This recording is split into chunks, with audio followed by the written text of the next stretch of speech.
8 practical steps for transformation of mind. First, right thought. Sit comfortably in a tranquil environment, preferably with your head, neck, and trunk straight. Withdraw your mind from external sounds. Focus on yourself, your body, your breath, and your mind. For a moment, think of those who are near and dear to you. Recall the circumstances of the life you are living. Select a particular area of your life and reflect on how permanent or transitory it is, how much pain or pleasure it involves. Now begin the dialogue with your mind. Mind what makes you miserable, worldly objects, friends or foes, losses or gains, and ultimately mind. Don't you realize that everything, including yourself, your beloved ones, and all the objects of the world, are impermanent? In this short span of life, you get attached to things and to people, you create expectations that cannot be fulfilled by anyone. You forget that you have come to this plane to accomplish something, and after accomplishing it, you will leave everything behind and move on. Mind how ignorant you are that you mistake the impermanent for the permanent. That is why your expectations are so high. And mind, if you don't change your attitude, you will end up with the same frustrations you have experienced many times in the past. Objects of the world are neither painful nor pleasant in their absolute sense. They are neither good nor bad. Conditioned to time and place, everything in the world, including our fellow beings, keep changing its shape, behavior, and attitudes. And thus, from moment to moment, different characteristics of the same thing manifest differently. You expected that your car would always run smoothly. That was your mistake.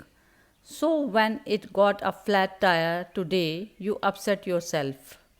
Mind, you must learn how to work hard and yet take it lightly. You must learn how to love others selflessly without any expectations. You will find delight only when you do what you are supposed to do without expecting others to do what they are supposed to do. If they fail to do what they are supposed to do, that is normal. Drop your habit of blaming and criticizing others. Listen to the sage who said, tell me how many people are there in the world who magnify a virtue the size of a mustard seed in a fellow being into the size of the Himalayas and thus adore and worship only the virtue. Mind, it is entirely up to you what you look for and therefore what you find. Change your attitude, look for good, you will find it. Seek contentment, you will find it. Search for happiness, you will find it. This world is filled with everything you want, good or bad, pleasant or unpleasant, right or wrong, pain or pleasure, friends or enemies. What you search for is entirely up to you. What has happened to you, mankind, that you suffer on account of not having enough but care nothing about destroying that which you already have? Such is human nature, self destructive tendencies walk side by side with uplifting creative tendencies. Mind, if you can stop the destructive forces, then stop them. If you cannot, then let them be. But in either case, don't pollute yourself. Don't ruin your peace. Don't smear yourself by creating a strict division between good and bad, vice and virtue. Have compassion but not emotional involvement. Mind must find out how to do that. Mind, let me create my own world. Let me adjust this external world the way I want. Let me overcome my delusion that things here are permanent. Let me correct my mistaken view that I am the owner of the things in my possession and even of things not in my possession. Mind, remember that I am simply a guest in the courtyard of this great host called nature. This host delights in providing the best it has and gives in abundance what I can receive and retain. Blame no one, neither a person, nor nature, nor providence. Such is the right view. Second, right resolve. To contemplate the means of making a right resolution regarding problems in your life, prepare your environment and compose yourself as you did for the first practice. Postpone worldly concerns and withdraw into yourself. This second step is meant to help you assimilate the theoretical knowledge that you have gained so far and to strengthen your determination to practice the higher values that you have abstracted from a spirituality grounded philosophy. Recall an incident in which you did something which you knew at the time you should not have done, or taken a wrong action that you could have easily avoided. Recall the entire sequence of thoughts and events and contemplate. How poor is my resolution that, in spite of knowing what is not right for me, and in spite of my decision not to do such things, I did this. Mind, it is due to the weakness of your resolution and determination. Mind, wake up, gather your strength, remember and act. Third, right speech. After establishing yourself in right view and right resolve, you must find the appropriate tools for expressing these views and this resolution. The first step in expressing right resolution is speech itself. Before our worldview and resolution can coalesce in action, it is reflected in our speech. A person who cannot discipline his or her speech will have a difficult time expressing his or her inner virtue through action.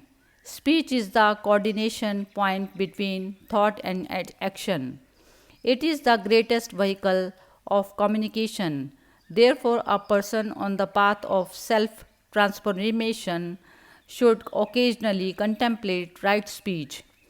How quickly words slip from my mouth, how easily my habits of speech permit me to forget my resolutions, how powerfully my words affect others, and how strongly others' words affect me. During casual conversation, how much effort do I make to maintain my awareness of my philosophy of life and the higher values I have nurtured? How spontaneously and effortlessly my words express the content of my mind, and in my effortless, spontaneous expression, what attitudes slip from my lips most often. Fourth, right conduct. Right resolve and right speech automatically lead to the performance of right action. But because our resolution is not always strong and we do not always control our tongues, it is necessary to pay attention to our actions. Day and night, a human being acts. There are no exact formulas for performing these actions, but by keeping the following five virtues in mind, we can learn to perform our actions skillfully and properly. Lord, give me strength and guide my mind and heart in the right direction. Let me be aware of the higher values of life, which truly give me solace of heart. Let me acknowledge the tricks of my mind and my silly actions so that I may overcome them once and for all. Tell me, my Lord, why I forget the things I know and thus end up doing the things I don't want to do. Fifth, right livelihood. This contemplation requires an understanding of the basic law of life. Whatever is born is granted food and shelter. All creatures, pigs, moles, tigers, elephants, find nourishment and refuge. But somehow humans no longer have our natural way of obtaining these things. Although humans can survive in any climate, so far they have not found a way of earning their livelihood while maintaining peace and harmony among themselves. According to the scriptures, all domestic quarrels originate in the kitchen and center around food and drink, gradually spreading from there into other areas of family life. Unrest in a nation or among nations is also rooted in the quest for food, shelter, and other types of sustenance. The roots of teaching, stealing, and deception can be traced to how one make one's living. Many human beings fail to confine the idea of making a living to obtaining food and shelter. Some people are simply trying to meet their immediate physical needs. The needs of others are so immense that $1 billion is not enough. In order to acquire more, they will capture land, plunder the wealth of their neighbors, and even enslave others. Just as individuals are engrossed in making a living, so are businesses, communities, and societies. We each must contemplate the purity of our livelihoods. The best measure of right livelihood is the peace and harmony maintained while earning and enjoying your living. The less disturbance created in your own heart and in the lives of others, the more right your livelihood. The following contemplation is a means of assimilating this principle and living with this truth. Is my livelihood compatible with my worldview and my philosophy of life? Am I really happy with the work I do and the money I earn doing it? If not, is it just a mental habit of mine to be unhappy with whatever I do, or is it the quality and effect of the work itself that makes me unhappy? Am I questioning my work because I don't get along with my co workers, or because I feel that I am underpaid? Or am I uneasy with the quality of the work itself? Am I harming other beings in the course of earning my livelihood? Am I damaging the planet or creating pain or hostility in others? If so, is there any alternative? Am I sharing the fruits of my endeavor with those who are karmically connected with me? How balanced is my life in regard to what I accumulate? Am I really enjoying the fruits of my labor, or am I overindulging myself? To what content, to what extent do I remain aware that all the objects of the world are simply meant to make my life comfortable and peaceful, so that a greater amount of time and energy can be directed towards attaining the highest goal of life? Is my livelihood serving this purpose, or has it become a goal in itself? Right effort. Sixth, a person trying to live a balanced and harmonious life through right views, right resolve, right speech, right conduct, and right livelihood still faces the deeply rooted subtle impressions of past deeds, which play a significant role in our daily life. Subtle impressions of the past that are stored in the unconscious mind motivate our conscious mind, senses, and body. As a result, there are times in life when we fail to do what we know is right. Powerful psychological and spiritual tools, methods of meditation, contemplation, and prayer, and a variety of breathing exercise have been developed through the ages to conquer and transform these subtle tendencies hidden in the unconscious mind. All of these methods require effort. Nothing can be accomplished without work. Each individual must decide which technique or combination of techniques will be most helpful: meditation, contemplation, prayer, study of the scriptures. When I am not successful in the process of self discovery and self improvement, is it because I lack a clear understanding of my right view, right resolve, right speech, right conduct, and right livelihood? Or am I clear about these issues but lose my balance and create a mess for myself because of my strong sense cravings? Or do my old habits and unknown subtle tendencies of my unconscious mind keep me from doing what I know is right? Am I too much influenced by my environment and the company I keep, and am therefore unable to organize myself and lead a healthy life? What is it that is stopping me from creating the kind of life I value?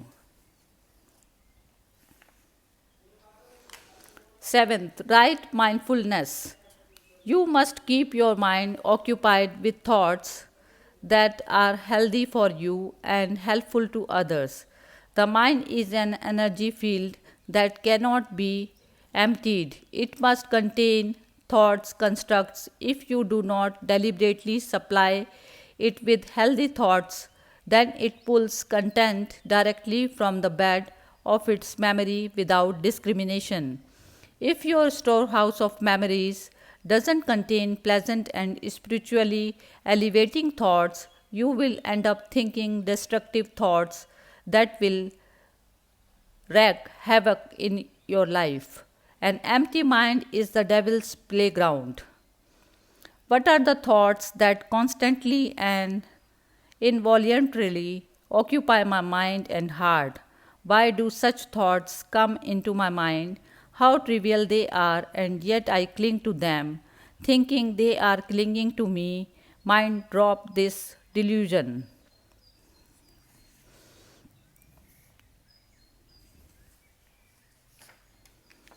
Eighth, right meditation. Right meditation is a deepening of the contemplative truth practiced at the level of right mindfulness. Because the mind is accustomed to perceiving things with the senses, it is difficult for the mind to comprehend truth, which is subtle, dissimilar to worldly objects, and doesn't come through the senses. Therefore, it is necessary to present a comprehensible idea of the truth for the mind to grasp. It is for this reason that in the different spiritual traditions,